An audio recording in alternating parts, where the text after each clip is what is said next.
Nagpainit na ako ng mantika. Ipiprito ko muna itong boneless bangus. Ito ay binabad ko na sa asin at paminta. I-dredge ko muna ito dito sa flour para hindi tumalsik habang piniprito at hindi kukunat yung ating bangus.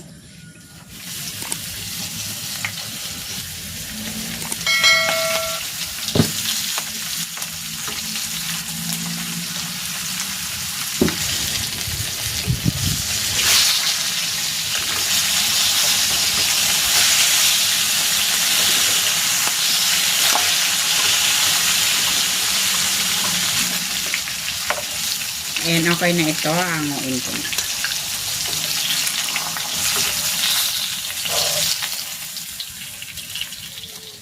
Igigisa ko na tong luya.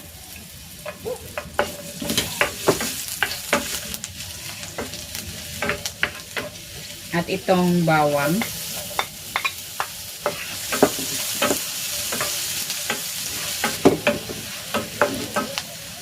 Ayan, igisa ko na rin dito itong sibuyas.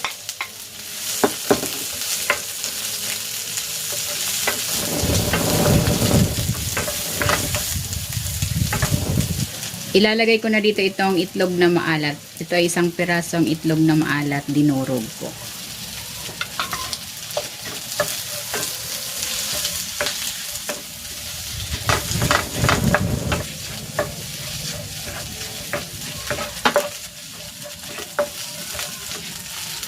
At ibubuhos ko na dito itong gata.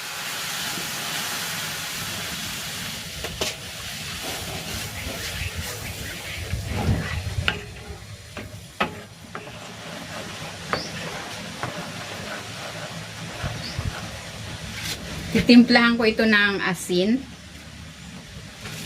at ng paminta. Pwede kayong maglagay dyan ng mga pampalasa of your choice.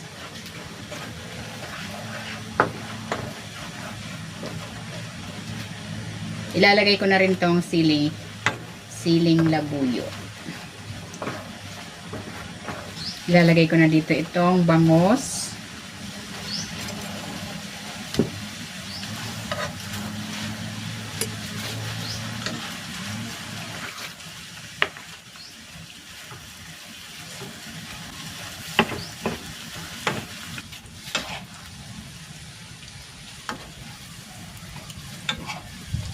Ayan, luto na itong bangus with salted egg sa gata. Hahanguin ko na ito.